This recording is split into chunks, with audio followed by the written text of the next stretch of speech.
Con estas tres últimas detencións, a Garda Civil de Noia dá por desartellados os dous grupos delitivos que dende o pasado mes de agosto viñan xerando unha gran alarma social na vila, principalmente no sector do comercio e hostalería, ao ser estes os principais brancos das súas falcatruadas. O operativo policial dentro da denominada Operación Letimóvil deu como resultado, nunha primeira fase, a detención de 6 persoas, acusadas dun total de 21 delitos de roubo. No transcurso desta segunda fase da investigación, hai uns días, os axentes lograron sorprender infraganti a unha muller cando cometía un roubo nunha perruquería da vila.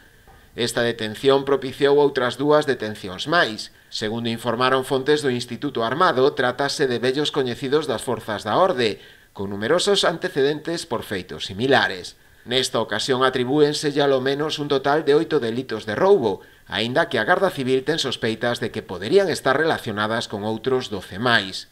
Durante os rexistros realizados nos seus domicilios atopáronse varios dos obxectos sustraídos nos roubos, así como tamén unha gran cantidade de diñeiro en efectivo. Para un dos tres prendidos, o xulgado de instrucción número 1 de Noia, que é quen instrueu a causa, decretou o seu ingreso inmediato en prisión.